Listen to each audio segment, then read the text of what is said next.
Hello friends, welcome back to my YouTube channel the Vani classes. आज एक और informative video मैं लेकर आई हूँ आप सभी के लिए। ये एप्लीकेशन फॉर्म है नेशनल टीचर एंट्रेंस टेस्ट के लिए, यानी कि NTET 2024 के लिए। जो ये कंडक्ट करवाएगा एग्ज़ाम, वो करवाएगा हमारा NTA, जो UGC NET, CSIR NET, NEET, JEE, इन सभी की एग्जामिनेशन कंडक्ट करवाता है, वही कंडक्ट करवाएगा national teacher entrance test 2024। Dates आपके अनाउंस हो गई हैं, ऑनलाइन एप्लीकेशंस जो हैं वो भी फिल होना शुरू हो गई हैं। 24 सितंबर से ये फॉर्म फिल होना शुरू हो गए हैं आपके, एंड लास्ट डेट है हमारी 14 अक्टूबर 2024। उसके पहले आपको जो फॉर्म है ये फिल करना है। अगर आप इसके एलिजिबल हैं तभी आप फॉर्म फिल कर पाएंगे। एलिजिबिलिटी मैं आपको आगे बताऊंगी कि कौन कौन एलिजिबल है, क्या बीएड वाले या फिर जेबीटी वाले ये फॉर्म फिल कर सकते हैं या फिर नहीं कर पाएंगे। ओके, एडमिट कार्ड्स की डेट आएगी, डेट ऑफ एग्जामिनेशन भी आपको बताई जाएगी, थोड़े टाइम के बाद ये शो हो जाएगी। देन ड्यूरेशन होगी आपकी 120 मिनट्स, यानी कि 2 आवर्स का टाइम होगा। टाइमिंग ऑफ एग्जामिनेशन ये सब आपको बाद में बता दिया जाएगा, एंड लैंग्वेज होगी पेपर की इंग्लिश एंड हिंदी। ओके, ये नोटिस है एनटीए की ऑफिशियल वेबसाइट पर। अब मैं आपको बताऊंगी कि जो एलिजिबिलिटी है वो क्या रहने वाली है, फ़ी आपकी कितनी रहेगी और वैलिडिटी कितनी रहेगी अगर आप इस टेस्ट को क्वालिफाई कर लेते हैं तो। ओके, ये है इन्फॉर्मेशन बुलेटिन जिसमें बताया गया है सब कुछ कि एलिजिबिलिटी क्या रहेगी, आपकी फ़ी कितनी रहेगी। ओके, तो पहले यही बताया है इन्होंने कि एप्लीकेशन फॉर्म आपके 24 सितंबर से शुरू हो गए हैं, 14 अक्टूबर इसकी लास्ट डेट है। एंड जो जनरल कैटेगरी है उनके लिए फॉर्म फिल करने की जो फ़ी है वो रहेगी 4000 rupees. General, EWS, OBC, non creamy layer की रहेगी 3500। SC ST PWD की रहेगी 3000, या फिर थर्ड जेंडर की भी रहेगी 3000। ये सारी फ़ी हैं जो एप्लीकेशन फॉर्म जब आप फिल करेंगे तो आपको पे करनी होंगी, ऑनलाइन ही पेमेंट होगी। ठीक है, जो टाइम है पेपर का वो बता दिया है इन्होंने, 120 मिनट्स यानी कि 2 आवर्स का टाइम रहता है। फिर आपको फिल कैसे करना है फॉर्म वो यहाँ पर बताया गया है, बट मेन हमारा काम है जो हमें पता करना है कि एलिजिबिलिटी क्या है। ठीक है, उसके पहले देख लेते हैं पैटर्न क्या है एग्जामिनेशन का। मोड जो होगा एग्जामिनेशन का वो कंप्यूटर बेस्ड टेस्ट होगा, पेन पेंसिल टेस्ट नहीं होगा। ड्यूरेशन 120 मिनट्स की रहेगी। टाइप्स ऑफ क्वेश्चन आपको MCQs होंगे, एक सिंगल करेक्ट रिस्पॉन्स आपका रहने वाला है। टोटल 100 क्वेश्चन आपको दिए जाएंगे और 100 ही मार्क्स रहेंगे।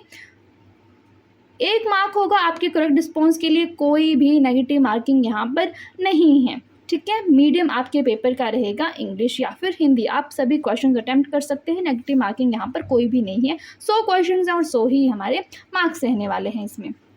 ये दिया गया है syllabus for NTET for AYUSH teachers, उनके लिए है ये सिलेबस। जो यूनिट्स आएंगी, teaching and training, communication, classroom management, assessment methods, education technologies, education psychology, andrology in education, learning and pedagogy. ये पूरी जो PDF है मैं आपको अपने टेलीग्राम चैनल पर दे दूंगी, वहाँ से आप डाउनलोड करके देख लेना, लिंक आपको डिस्क्रिप्शन बॉक्स में मिल जाएगा।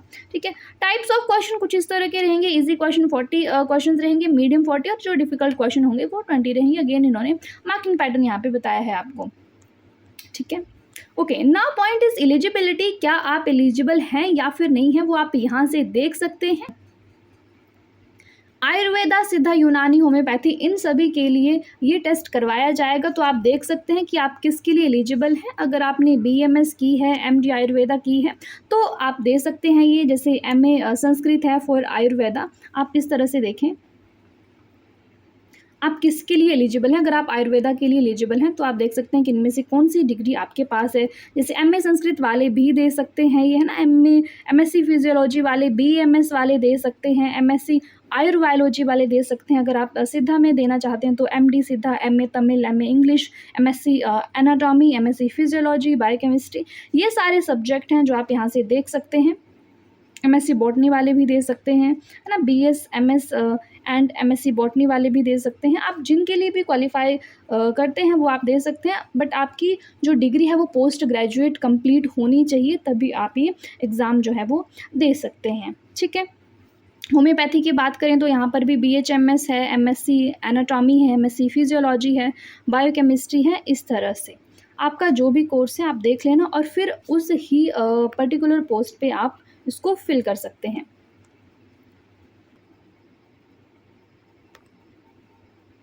एंड यस जो क्वालिफाइंग परसेंटेज होगी वो रहेगी 50%, विच मीन्स अगर 100 में से आपके 50 मार्क्स भी आते हैं तो आप क्वालिफाई हो गए हैं।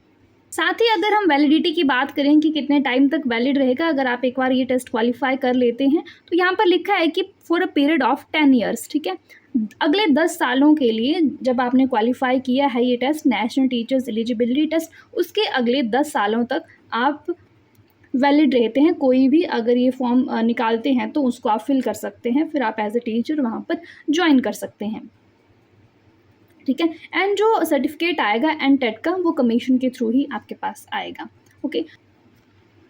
ओके, तो ये कुछ इन्फॉर्मेटिव न्यूज़ थी जो मैंने आपके साथ शेयर की। कोई डाउट है तो आप कमेंट सेक्शन में पूछ सकते हैं। इस पीडीएफ का लिंक आपको मेरे टेलीग्राम चैनल पर मिल जाएगा, वहाँ से आप देख लेना। Thank you so much for watching, bye bye, take care.